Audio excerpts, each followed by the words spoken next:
एक और बड़ी खबर, प्रदेश के 5वें टाइगर रिजर्व का रास्ता साफ। टाइगर रिजर्व अधिसूचित करने के राज्य सरकार के प्रस्ताव पर कमेटी ने रिपोर्ट सौंपी है। दीपावली से पहले एनटीसीए की कमेटी ने रिपोर्ट सौंपी है। अब एनटीसीए की तकनीकी समिति की बैठक में मंजूरी मिलना तय है। अब प्रदेश का 5वां रिजर्व होगा धौलपुर टाइगर रिजर्व। धौलपुर और करौली जिले को मिलाकर तैयार किया गया है रिजर्व। वर्तमान में यहां करीब 8 बाघों का विचरण है। एनटीसीए की मंजूरी के बाद राज्य सरकार अधिसूचना जारी करेगी। प्रमुख सचिव शिखर अग्रवाल और फॉरेस्ट टीम के प्रयास सफल हुए हैं। तो प्रदेश के 5वें टाइगर रिजर्व का रास्ता साफ हो गया है। ब्यूरो चीफ निर्मल तिवारी जी हमारे साथ जुड़ चुके हैं। निर्मल जी, प्रदेश के 5वें टाइगर रिजर्व का रास्ता साफ हो चुका है, मंजूरी मिलनी अब बाकी रह गई है।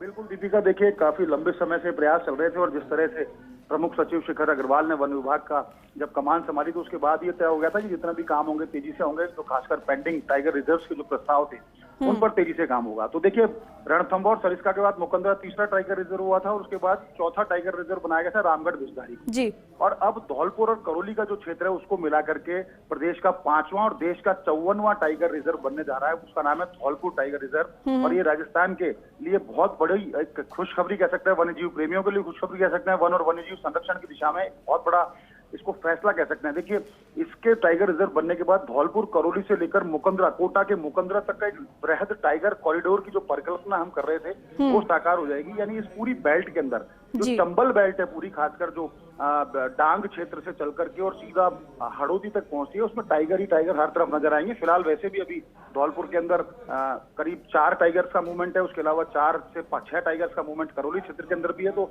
निश्चित तौर पर जब ये इसकी एक औपचारिक घोषणा होगी तो एक बहुत बड़ा दिन होगा। फिलहाल जो दीपावली से पहले का जो समय था उस समय जो एनटीसीए ने अपनी एक्सपर्ट कमेटी बनाई थी, उस एक्सपर्ट कमेटी ने अपनी रिपोर्ट दीपावली से पहले सौंप दी थी। क्योंकि फिर दीपावली अवकाश आ गए थे और उसकी वजह से तकनीकी समिति की बैठक नहीं हो पाई थी। अब जिस तरह की सूचना आ रही है, अगले सप्ताह में जो सोम या मंगलवार को तकनीकी समिति की बैठक होगी जिसमें एक औपचारिक मंजूरी, जो आधिकारिक मंजूरी जो है टाइगर रिजर्व के तौर पर धौलपुर को दे दी जाएगी। उसके बाद राज्य सरकार अधिसूचना जारी कर धौलपुर को प्रदेश के 5वें टाइगर रिजर्व के तौर पर अधिसूचित करेगी, जो कि एक बृहद कॉरिडोर, जैसा मैंने पहले कहा, उस परिकल्पना को साकार करेगा। तो निश्चित तौर पर एक बड़ा दिन है और वन्यजीव प्रेमियों के लिए कहा जा सकता है, वन और वन्यजीव संरक्षण की दिशा में कहा जा सकता है। और जिस तरह से बाघों को लेकर के, क्योंकि वो बाघ तो एक विलुप्त प्राय प्रजाति की तरह है, पूरी दुनिया में बाघों की संख्या मात्र 4000 के आसपास ही बची है वाइल्ड में, उसमें से भी करीब 3200 बाघ हैं जो हिंदुस्तान में है।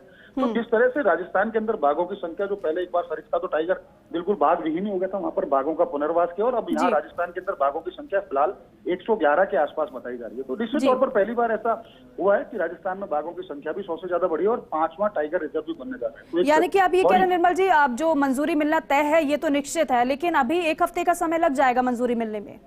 देखिए, चूंकि इस वीकेंड शुरू हो गया है, शनिवार है, उसके बाद कल रविवार होगा और अगला सप्ताह यानी 2 दिन बाद ही अगले सप्ताह की शुरुआत होगी। तो जिस तरह से सूचना मिल रही है, सोम या मंगलवार को ये तकनीकी समिति की बैठक रखी गई है एनटीसीए की, तो सोम मंगलवार को अगर अधिसूचना जारी हो सकती है तो कह सकते हैं कि जो अगला सप्ताह है राजस्थान के लिए बड़ा होगा और उसमें कभी भी धौलपुर को 5वें टाइगर रिजर्व के तौर पर अधिसूचित किया जा सकता है। ठीक है निर्मल जी, बहुत शुक्रिया आपका इस जानकारी के लिए।